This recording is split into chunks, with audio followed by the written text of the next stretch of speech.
Hi అండి, నమస్తే. నేను మీ Lakshmi. Welcome to Lakshmi kitchen. ఈరోజు మన వీడియోలో క్యాబేజీతో గోబీ ఫ్రైడ్ రైస్ ఎలా చేసుకోవాలో చూద్దామండి. సేమ్ మనకు రెస్టారెంట్ ఫ్లేవర్తో ఈరోజు ఇంట్లోనే ఎలా చేసుకోవాలో చూద్దామండి. చాలా టేస్టీగా, చాలా సింపుల్ ప్రాసెస్లో అయితే చూపించబోతున్నాను. ముందుగా మన ఛానల్ని ఫస్ట్ టైం చూస్తున్నట్లయితే ప్లీజ్ లైక్ చేయండి, సబ్స్క్రైబ్ చేసుకోండి. వీడియోని స్కిప్ చేయకుండా ఎండ్ వరకు చూడండి. నెక్స్ట్ ప్రాసెస్లోకి వెళ్ళిపోదామా. అందుకోసం ముందుగా ఒక బౌల్ తీసుకోవాలండి. అందులోకి 2 కప్పుల బాస్మతి రైస్ తీసుకుంటున్నాను. మీకు బాస్మతి రైస్ ఇష్టం లేకపోతే మీరు నార్మల్ రైస్ అయినా కూడా వాడుకోవచ్చండి. ఇప్పుడు ఇవన్నీ కూడా వాటర్ వేసుకొని నీట్గా కడిగి పక్కన పెట్టుకుందాం. నెక్స్ట్ మరో బౌల్లోకి కొద్దిగా వాటర్ తీసుకుంటున్నానండి.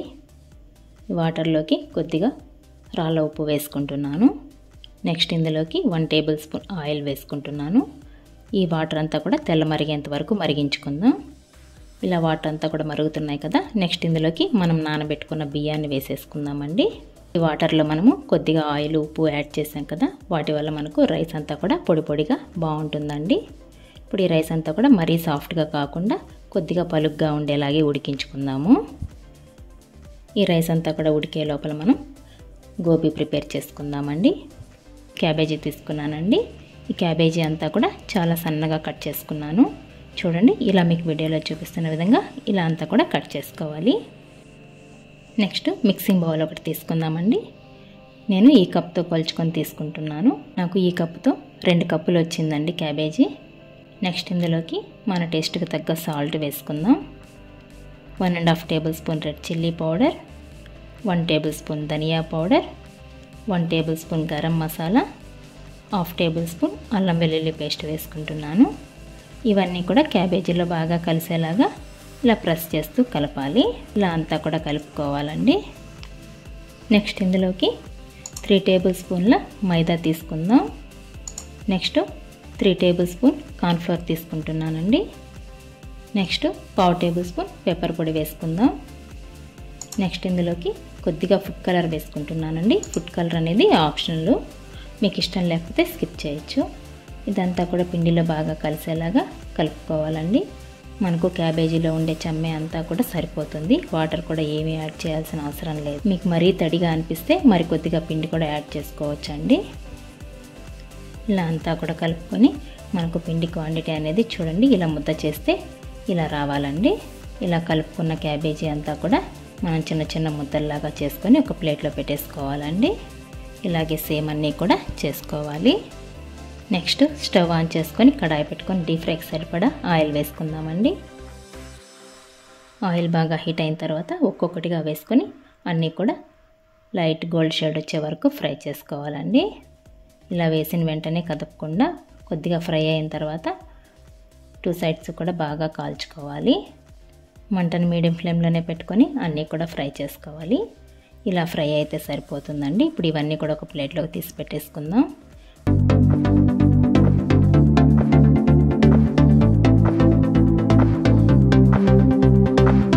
మిగిలినవన్నీ కూడా సేమ్ ఇదే ప్రాసెస్లో అయితే చేసేసుకోవాలి.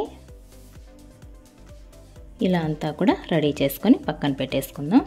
ఈలోపు మనకు రైస్ కూడా బాగా ఉడికిపోయింది. ఈ వాటర్ అంతా కూడా వంపేసుకొని ఈ రైస్ అంతా కూడా బాగా పొడి పొడిగా ఆరబెట్టేసుకుందామండి. చూడండి, ఇలా అయితే ఉడికించుకోవాలి. నెక్స్ట్ స్టవ్ ఆన్ చేసుకొని కడాయి పెట్టుకుందాం. కడాయిలోకి 3 టేబుల్ స్పూన్ ఆయిల్ వేసుకుంటున్నాను. ఆయిల్ బాగా హీట్ అయిన తర్వాత నెక్స్ట్ ఇందులోకి పచ్చిమిర్చి ఒకటి పొడవుగా కట్ చేసి వేసుకుంటున్నానండి. నెక్స్ట్ ఇందులోకి మీడియం సైజ్ ఆనియన్ ఒకటి పొడవుగా కట్ చేసి వేసుకొని ఫ్రై చేసుకుందాం. ఆనియన్ మనకు ఎక్కువ ఫ్రై అవ్వాల్సిన అవసరం లేదు. ఈ ప్రాసెస్ అంతా కూడా మనము మంటని హై ఫ్లేమ్లో పెట్టుకొని చేసుకోవాలి. నెక్స్ట్ ఇందులోకి 1/2 టేబుల్ స్పూన్ అల్లం వెల్లుల్లి పేస్ట్ వేసుకుంటున్నాను. నెక్స్ట్ పొడవుగా కట్ చేసి పెట్టుకున్న క్యాప్సికమ్ కొద్దిగా వేసుకుంటున్నానండి. ఇవన్నీ కూడా ఒక 2 మినిట్స్ అయితే ఫ్రై చేసుకుందాం. ఇలా 2 మినిట్స్ ఫ్రై చేసుకున్న తర్వాత నెక్స్ట్ ఇందులోకి కొద్దిగా కరివేపాకు వేసుకుంటున్నాను. మన టేస్ట్కి తగ్గ సాల్ట్ వేసుకుందామండి. మళ్ళీ అంతా కూడా ఒకసారి బాగా కలుపుకుందాం. నెక్స్ట్ ఇందులోకి 1/2 tablespoon red chilli powder వేసుకొని అంతా కూడా కలుపుకుందామండి. నెక్స్ట్ ఇందులోకి 1 టేబుల్ స్పూన్ సోయా సాస్ వేసుకుంటున్నాను. 2 టేబుల్ స్పూన్ టమాటో గజప్ప వేసుకుంటున్నానండి. గుర్తుపెట్టుకోండి, ఈ ప్రాసెస్ అంతా కూడా మనం హై ఫ్లేమ్లోనే చేయాలండి. ఫాస్ట్గా అయితే చేసుకోవాలి. ఇప్పుడు ఈ సాస్ అంతా కూడా అంతా ఆనియన్కి బాగా పట్టేలాగా బాగా కలుపుకుందాము. నెక్స్ట్ ఇందులోకి మనం ఫ్రై చేసి పెట్టుకున్న ఈ గోబీ వేసేసుకుందామండి. గోబీ వేసిన తర్వాత ఒక 2 మినిట్స్ అయితే ఫ్రై చేసుకోవాలి. ఇలా ఫ్రై అయితే సరిపోతుందండి. ఇప్పుడు మనం ఉడకబెట్టి పక్కన పెట్టుకున్న రైస్ అంతా కూడా వేసేసుకుందాం. చూడండి, రైస్ అంతా కూడా ఇలా పొడిగా పలుగ్గా ఉండాలి. రైస్ అంతా కూడా బాగా కలుపుకుందాం. ఇలా మీకు వీడియోలో చూపిస్తున్న విధంగా అంతా కూడా రైస్ విరిగిపోకుండా ఇలా నెమ్మదిగా అయితే కలపాలండి.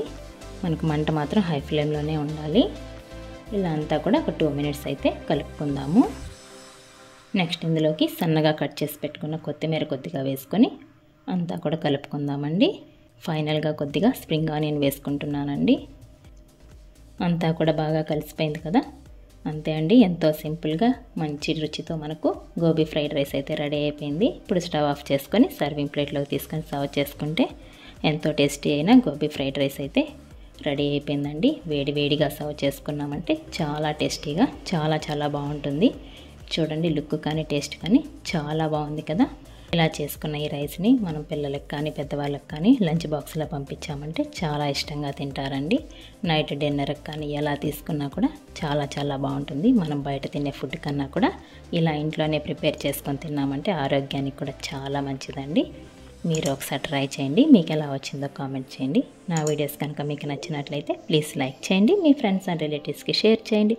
మరిన్ని కొత్త వీడియోస్ కోసం మన ఛానల్ని సబ్స్క్రైబ్ చేసుకోండి. థ్యాంక్స్ ఫర్ వాచింగ్ అండి.